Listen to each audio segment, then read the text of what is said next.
So, welcome to Meditation and Mindfulness. We'll begin this week with the meditation. And so, let's find our comfortable seat.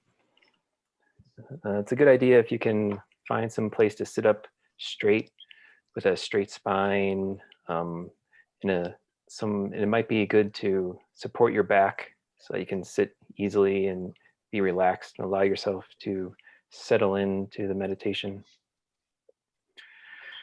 So let's go ahead and close our eyes. Get comfortable in our seats. Start to become aware of your body, become aware of your feet, your legs. Feel your connection to the earth.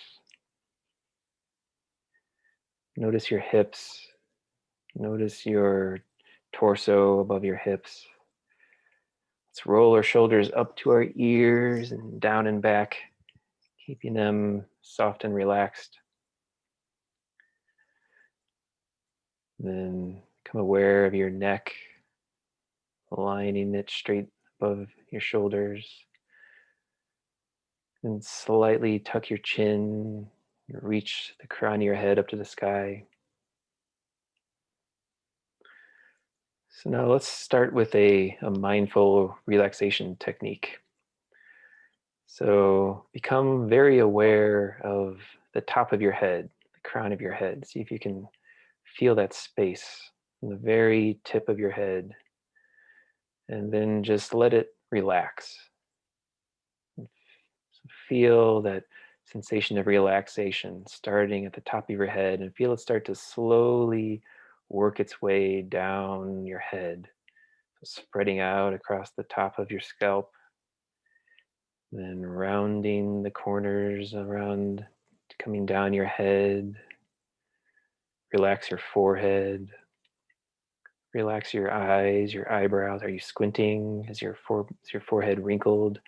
Smooth out your forehead, smooth out your eyes, relax your ears, relax your mouth. Is your jaw clenched? Can you loosen up your jaw? Maybe move it back and forth a couple times. So feel that relaxation. And relax your neck, relax your shoulders. Just feel that wave of relaxation continuing to spread down your body into your chest, your arms, your abdomen. Can you relax your stomach? Relax your hips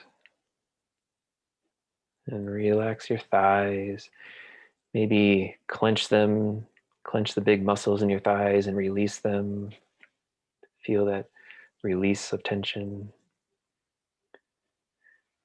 Moving down, relax your knees, relax your calves, all the way down to your feet, the tips of your toes. And so while we sit for the next couple minutes, just continue to imagine that wave of relaxation slowly washing down your head from the very tip of your crown, all the way through every part of your body, down into your toes. Just keep imagining that wave washing down while we sit here quietly for the next couple minutes.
Slowly start to deepen your inhale, bringing your awareness back into the body.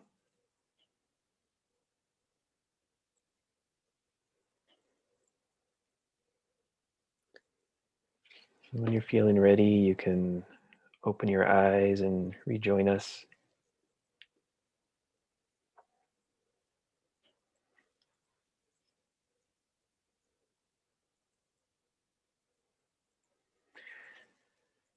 So, how is everyone feeling? How was that mindful relaxation technique? Good? Did that work for you? Did anyone struggle with it? Anyone? Yeah, great. I kept hearing my computer buzzing, Oh, yeah? Is that but distracting you? yeah, but it still it felt real nice envisioning the flow. I like that analogy because I consider myself to be a bit of a conehead, so I could clearly see that flow coming off right here. Oh, great.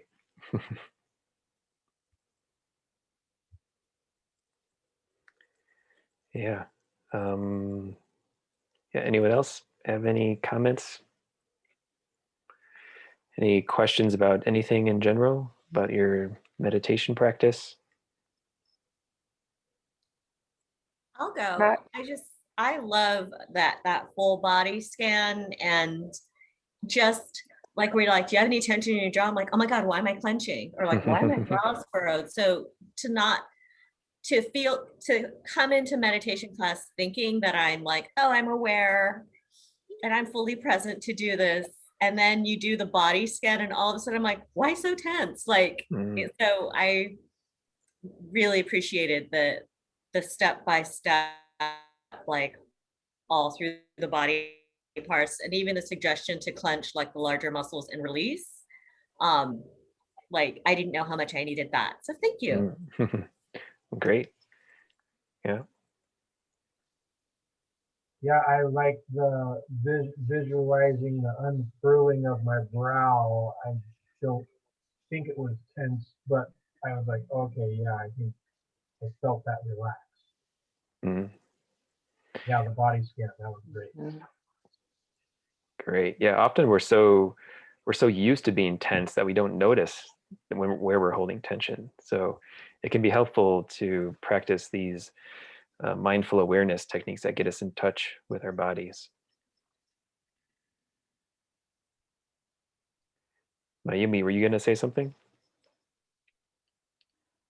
yes, I was going to say, echo Carla, that I just love when you bring us attention to our bodies. And I feel like doing this with you on a weekly basis for a few weeks, it's almost what they say, practice makes perfect. So it's like easier to check in with all the parts of my body now. I feel like, oh, wait, I'm starting to see it as a cohesive whole, Oh, which is a wonderful thing. great. Yeah.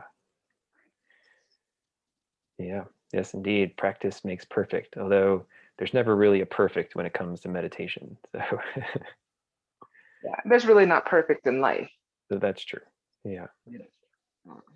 So there are perfect days, perfect moments. Mm, hmm. Yeah, that's true. Great. So last week we talked about um, getting in touch with our hearts and learning to listen to our hearts or listen to our intuition or our gut instinct, whatever you want to call it. And we had some really great discussion around that.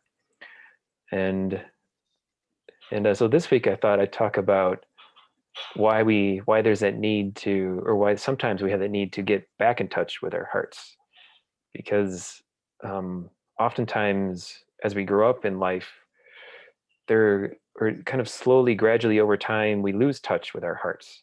'Cause if you look at children, it seems like they're just so joyful and running around and amazed at the world, and so that's how we come into life, with just this open joy and awareness and appreciation, and we're very much in touch with our hearts as children. Children, their emotions are just all over. They wear the emotions on their sleeves. They're very in touch with their instinct, with their hearts, and express them very easily.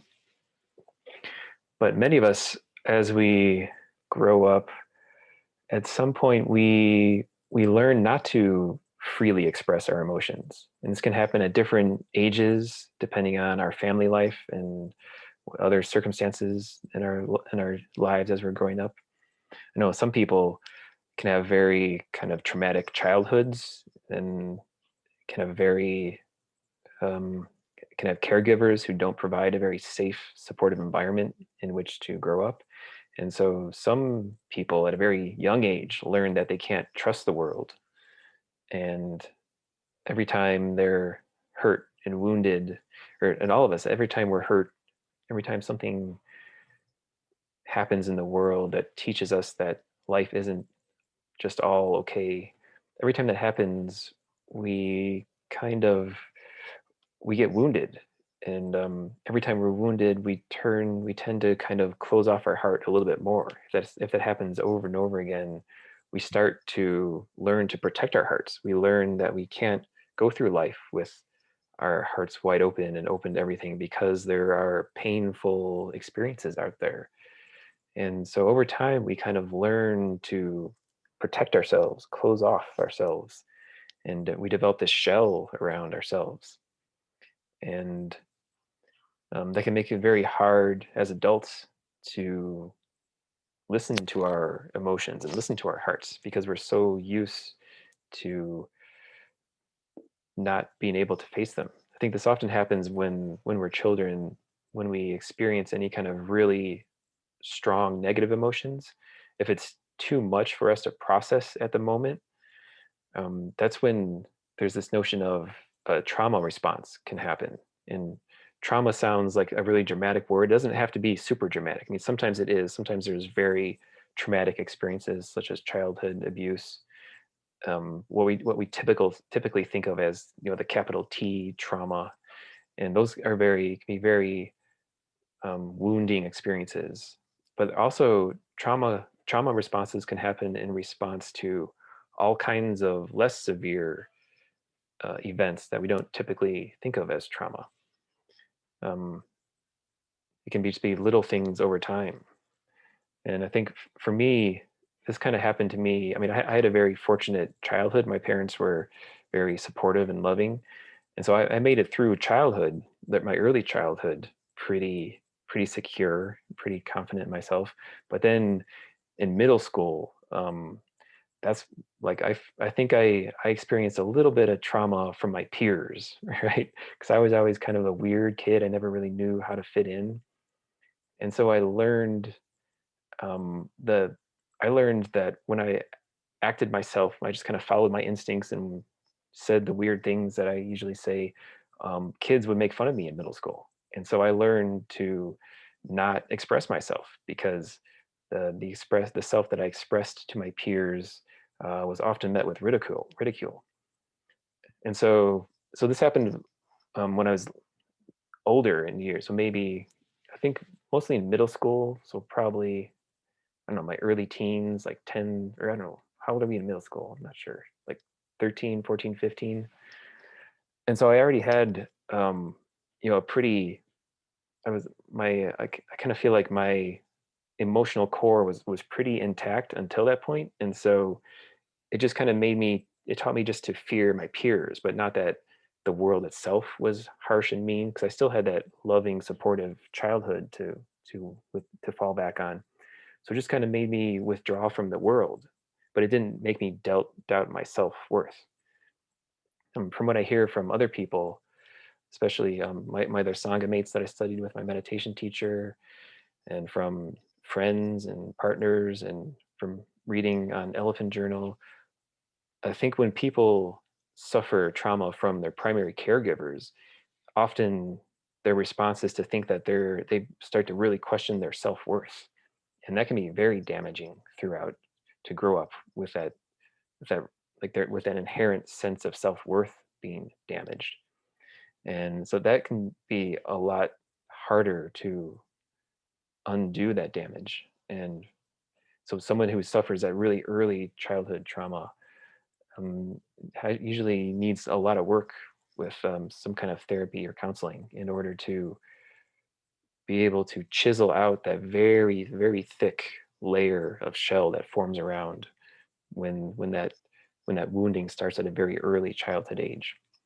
But so I think most of us at some point in life, whether from early childhood or later, we all develop some amount of kind of wounding like that in shell forming protective response around us.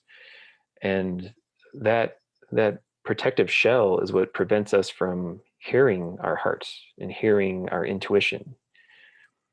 And so I think so when we talk about finding our hearts, the reason we need to do that is from this protective response we learn throughout childhood to protect ourselves.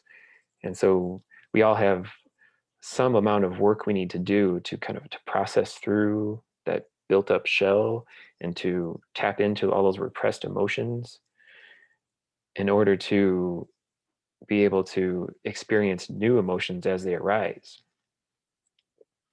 So does that make sense what I'm saying? Everyone, any questions?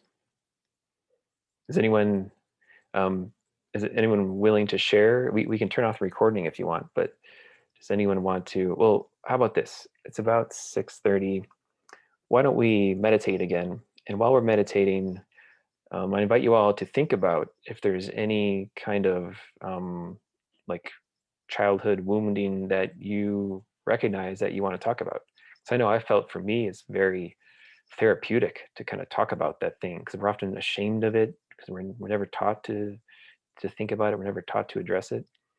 So while we sit in this next meditation, I invite you, well, okay, so don't think about it because we don't want to be thinking while we're meditating, but just have that question present in your subconscious, and then we'll clear our minds and meditate for a while. And then when we come back, we'll see if any inspiration hits you guys. Okay, so let's once again find our comfortable seat. Settle in with our body. Check in once more. And for this meditation, let's do a breathing technique called Samavriti, means equal inhales and equal exhales. And so we'll just inhale to the count of 5 and then exhale to the count of 5. So I'll I'll talk us through it a couple times, and then we can just continue on our own.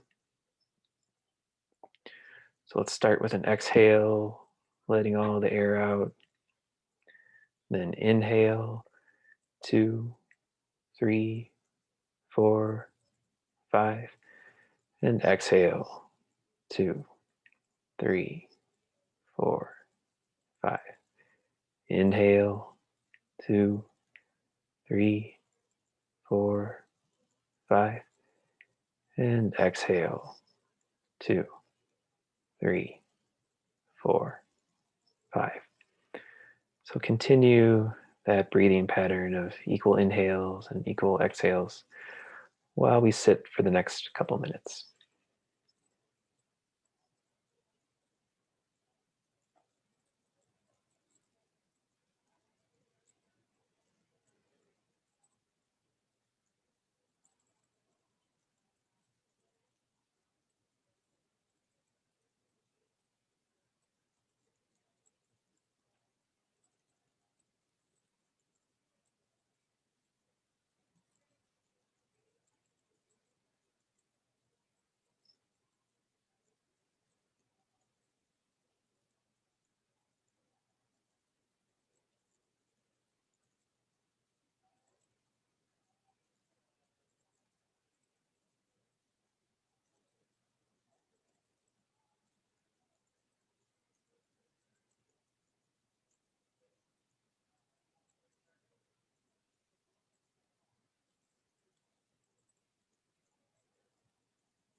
Once more, slowly deepen your inhale,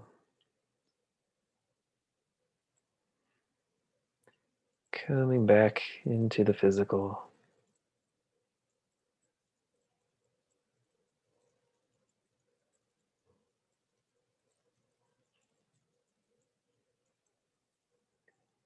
When you're ready, you can open your eyes and rejoin us.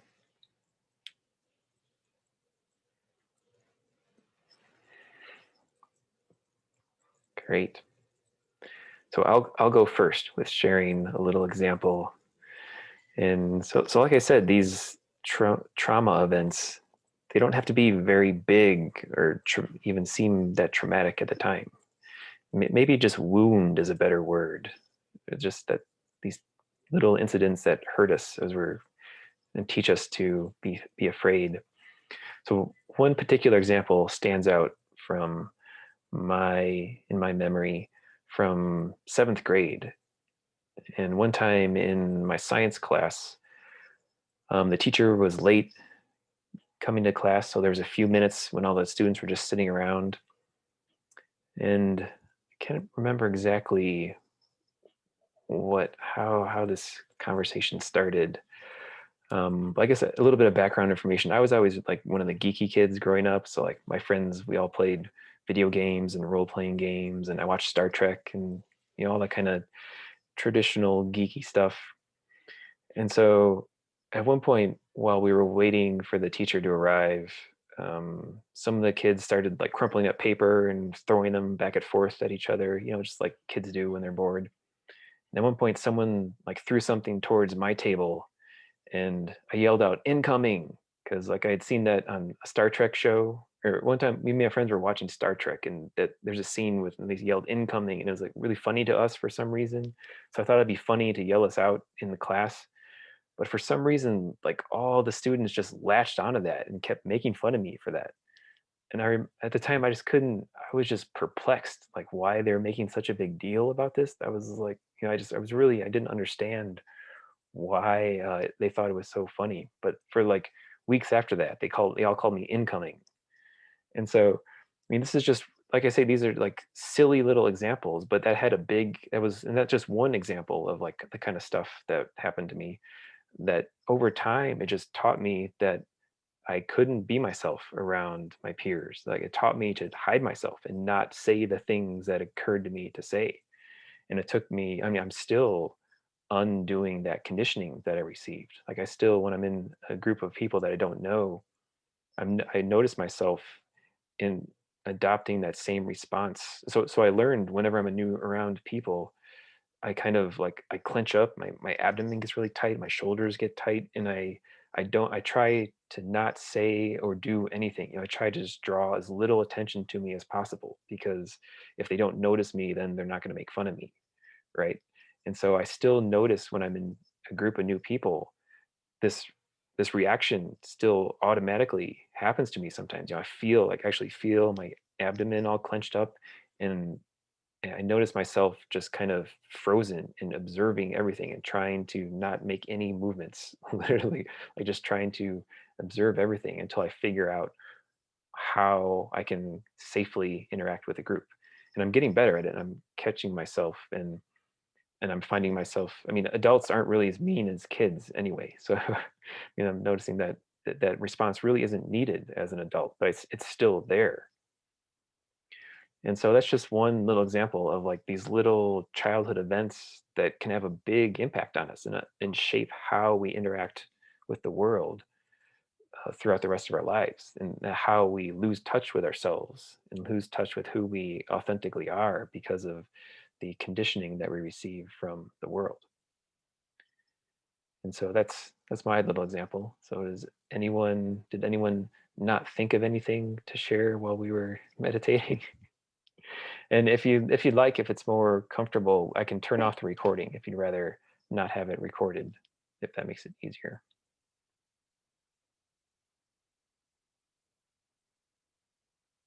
Any volunteers? Did anything come to mind for anyone? And you just don't want to talk about it? mean, it's totally That's what I understandable. was going to say was I couldn't imagine that all of us couldn't think of a scenario where like, oh, that was really messed up. Mm, But I thought you did a great job of deciphering how it affected you. mm. Uh, and I hope somebody else will share before I do. Yeah, well, I mean, it took 10 years of intense meditation study and self-examination work, and then reading a lot about trauma and trauma responses and things like that. So it took a lot of work to figure that. And that particular thing about hiding from the world, I mean, it took me years of unpacking to really figure out, trace that whole the pathway back from my response and environment all the way back to those childhood experiences. So yeah, it's definitely a process.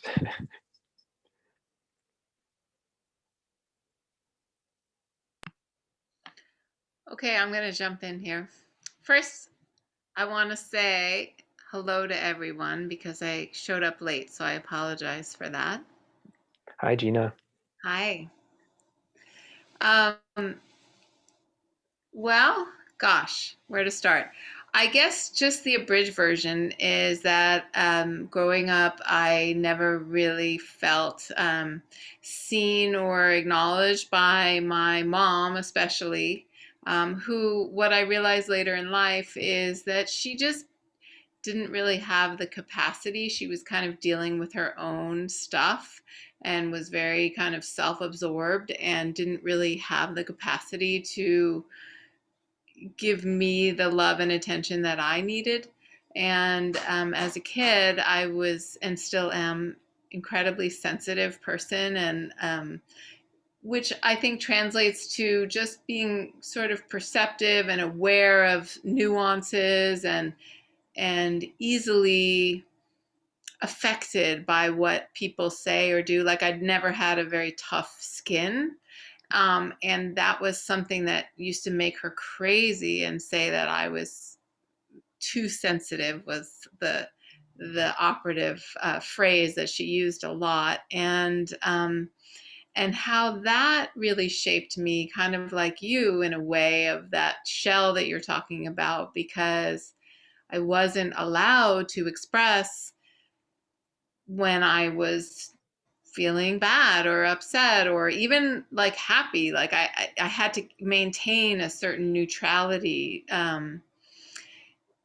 which was really impossible to do. So I kind of covered up in a way who I was too, because I wasn't allowed to be affected one way or the other. So um, and that still happens to me. And I think, like you said so well, like there's a lot of undoing that needs to happen as adults, and I'm still working on it. So, but I think yoga really helps, meditation really helps. The older I get, maybe the easier it Hmm. is. Um, but that stuff is so deep and ingrained, and it's just the chatter that is always kind of underlying there that you have to almost override. Um, so it's a lifetime of Hmm. of practice. Yeah, yeah. Thank you for sharing. And that's a story I hear frequently, or very similar variations on that story, about how, especially as kids, we're taught that it's not okay to feel what we're feeling. And adults tell us, I mean, that's where we learn all this emotional repression, because adults tell us to not feel what we're feeling. They tell us to suck it up, and that's how we start to learn to repress our feelings, because we're never encouraged to just feel them as they arise. And then so over time, just more and more repression gets built up, and it starts coming out as disease in our body through various ways. Yeah. One more thing I just want to add to that is I think it helped me become a better parent, because I knew what I needed and never got. And I just really wanted to be sure that I was not going to carry that torch. So, in a lot of ways, I'm grateful that I had that, so I was able to put it to use in a way, and undo, or not undo, but just not carry it forward. So Yeah. that's the upside, I guess. That's the Yeah. glass half full. Yeah, that's beautiful. Yeah.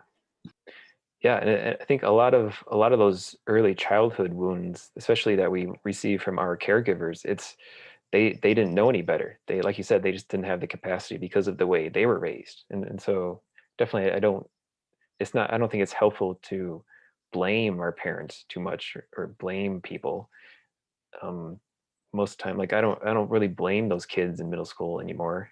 That's just that's how they grew up to experience life, and how they grew up to learn. That's how they learned to interact with other children too. I mean, it wasn't, none of them were intentionally trying to be harmful or cruel. And I think it's similar with a lot of parents or a lot of caregivers. They just don't have the tools that they need to be emotionally attuned to their children because of the way they were raised.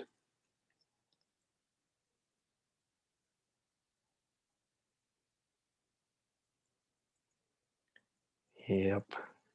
All right. Anyone else feeling brave, want to share? Does it feel good to express that, Gina? uh, yes, I feel safe because, honestly, you guys are not complete strangers. I mean, some people I've never met before, but I feel like I feel very safe here. Mm, great.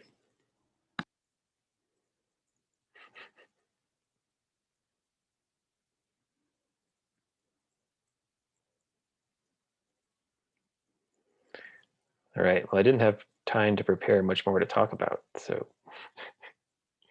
and I apologize if when I was talking before, I felt a little bit scattered because I didn't have as much time to prepare what I'm going to talk about as I usually did. So, apologies if I was a little more disjointed than usual.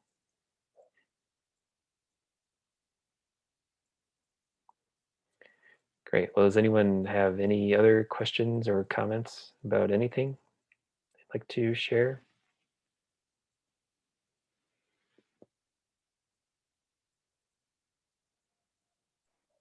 Yes, I will. And I can share my story. I'm not scared to, but it was Okay. more just wanted to open up the door. Oh, Um, great. so I was going to say something different, but okay, I'll just say what I thought. And interestingly, and maybe not uncommon, I thought of my mother as well, who I love dearly.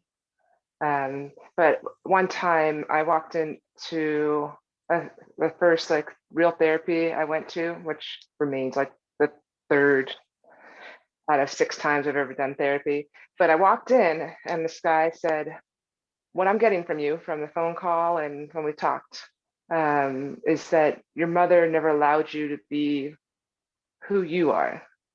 And you were always what she needed. And I had never thought that. I had never carried that around in my head. And it just resonated. It hit me like I felt like I hit a brick wall. And it really helped me understand where I come from in a lot of ways. And I think to this day, and that was probably about 15 years ago, to this day, I still am processing it. And I think a lot about how I have a tendency to care so much about outside of me and don't take care of myself. And I have to be careful about that. And it's, setting up boundaries and making sure that, I take care of me first, and then I can take care of others. And then, I think a lot about what that did to me growing up and why maybe I am who I am. Because I'm kind of the wild child. I left the place where everybody stayed and just went clear across the country, and everybody's like, she lives in the mountains. She started a newspaper. What's wrong with that? You know, but I think that in a way it pushed me. Like I had to push my boundaries. I had to like figure out who am I and what am I. So I'm also a lot like Gina, that I'm grateful. I'm grateful that there was a little girl that kind of got held back, and then she said, no, no, no, wait a second. I'm bigger than that. You know, like kids get told they got to get in a little box. And I was able to get out of that box. And that was really wonderful. And the other thing I was going to share is that that same therapist, I started going to him recently. He's an intuitive healer too, a great guy. I really like his philosophy. And he shared with me a book recently. It's called Emotional Sobriety. And I really like it. It's the author's name is Tian Dayton, and she talks about trauma and all the different ways that it can be held within you, in your mind, in your body, and then how do you move past it, and how do you? And she basically says that most of us aren't taught how to have emotional regulation, so we just don't get the tools, like you said, Matt. And so this is a book about those tools and about, how to bring it into your life. And I get so much out of it. Great. Yeah, that sounds fabulous. Emotional sobriety, it's called. Yep. Yeah. Oh, I'll have to look into that. Great. Well, thank you for sharing. Absolutely.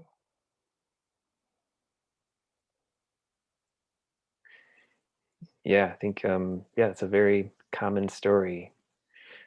Not, like you said, not learning to emotionally regulate. Instead, we just repress. We never learn how to feel those feelings. Mayumi, is that how you say that? Yep. You referred to your therapist as a natural healer. Is that what you said? I think I said intuitive. Intuitive healer. Yeah. Thank you. And that's my own term. I don't think that it's his term, but it's just he's very intuitive. And if you want to check him out, his website is Doing Your Work. In fact, I'll look it up and I'll put it in the chat, and as well as the book. But Great. he also does couples therapy, so it's he kind of runs the gamut. Mm-hmm. Glad I asked. Yeah.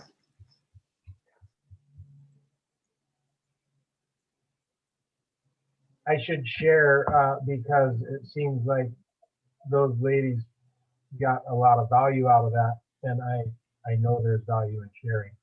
Mm-hmm.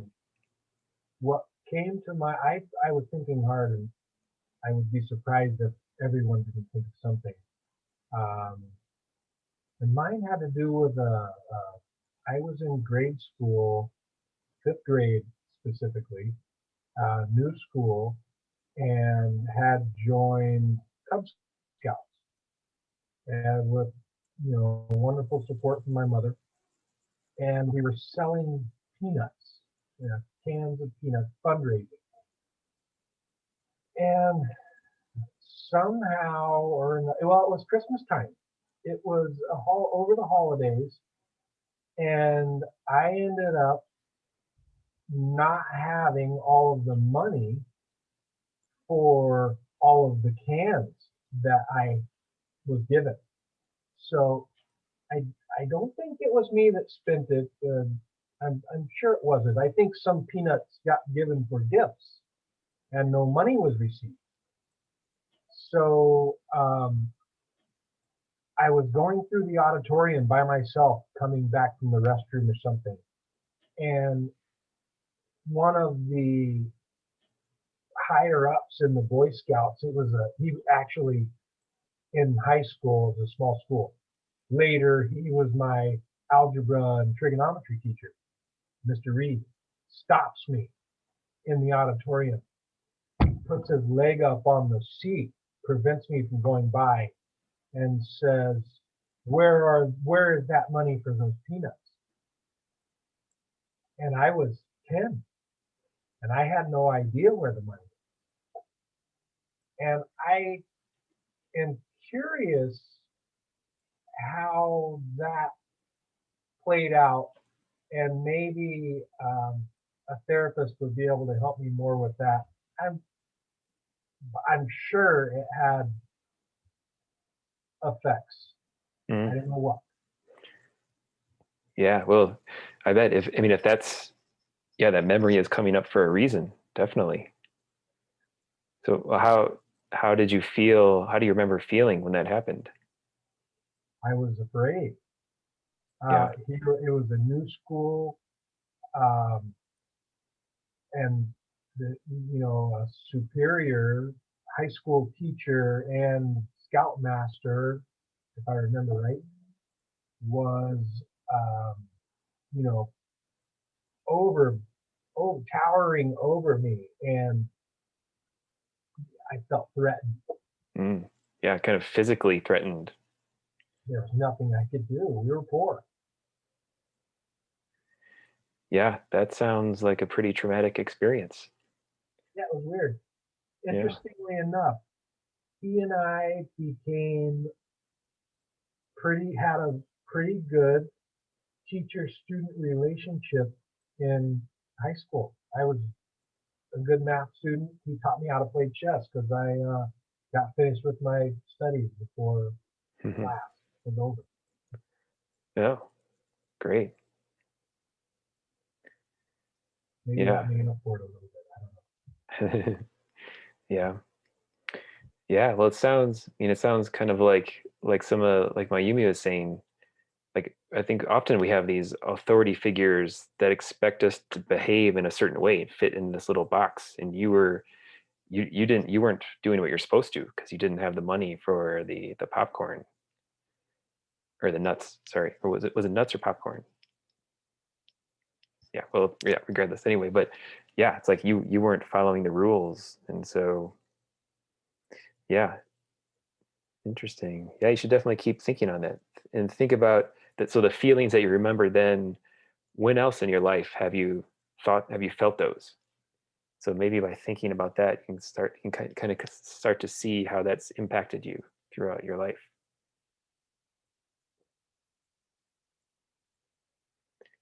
Great. Well, we're running out of time. So why don't we do one last meditation? Okay, so let's find our comfortable seats one more time. Now, we've been talking a lot about emotions in our heart and wounding and the shell that we form around our hearts. So, for this meditation, let's try to meditate on our hearts. I think this is one way we can try to get back in touch with our hearts, is just by holding our intention on our heart while we meditate. And it doesn't have to be where your physical heart is, it can just kind of be wherever you feel like the center of you is. And you might want to actually hold your hands over your heart. That can help you tune in, help you feel your heart more. And so while we sit, just imagine, you can visualize that as you inhale, you're breathing in love from the universe, love from all around us. Then as you exhale, imagine that you're blowing that love into your heart, like filling up your heart with the love that's all around us. So just continue with that visualization while we sit for the next few minutes. Just imagine inhaling love and then breathing that love into your heart. See if you can feel that love flowing into your heart, swirling around in your heart, bathing yourself in that warmth and compassion. So just imagine that for the next couple minutes.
And once more, you can slowly start to deepen your inhales. Coming back into the body.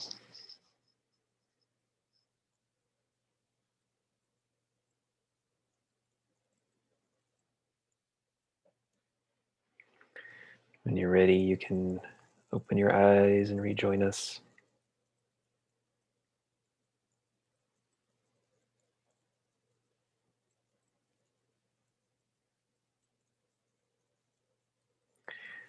So yeah, thank you, Mayumi, in the chat. So there's the link to her therapist and the book. If anyone's interested, you can see those in the chat. Thanks for sharing those. And I thought maybe next week I'll talk about. Is anyone kind of surprised that we're talking about all these feelings and stuff in a meditation and mindfulness class? No, maybe I think maybe next time I'll talk about why this stuff is important for meditation. The short answer is that I think a lot of times the things that stop us from quieting the mind, the things that keep the monkey mind spinning over and over again, are related to repressed emotions and these trauma responses that we've built up in our minds, or that we've developed unconsciously throughout our lives. Those trauma responses are sometimes spinning in the background in our minds all the time, that we're not aware of. So that's a short answer about why we're digging into these childhood feelings in this class. Great. So any last minute questions or comments? Yeah, Matt, if we want to share this opportunity with other people, what's the best way? Oh, you mean to invite people to come? Yeah, if that's allowed. Yeah, definitely. Yeah. Well, so I have a mailing list. So probably the easiest is to send me their email address. I can add them to the mailing list, so then they'll get the weekly notifications. Perfect. Yeah. Great. And have fun in Mexico, Carla. Ooh, Go you're going to girl. Mexico? Gracias. And thank you for tonight, Matt. I thought that when I saw on Facebook and Insta that you're on the road, I just assumed that class was off. And so then seeing like the last minute notice, I was like, yay. Oh. So thank you for carving the time out for us tonight. Oh, 100%. it's my Yeah. pleasure. Yeah. Yeah. So I'm going to be traveling the next month, but I'm going to try to keep this going on the Thursdays. So Okay. yeah. Great. Mhm. And I'm really looking forward to next week's topic. Oh yeah, the importance of this, digging into these emotions. Okay, cool. And do the notifications typically come out sooner? I usually send them out during the afternoon on Thursday sometime. Yeah, just lets people have a couple hours notice. Yeah. Yes, thank you, Matt. That was wonderful. Thank you, Matt. Thank you all for coming. Safe travels. Thanks. Drive safe. Thanks. And so, Sally, how was this class for you? I think you might need to unmute yourself if you want to say something.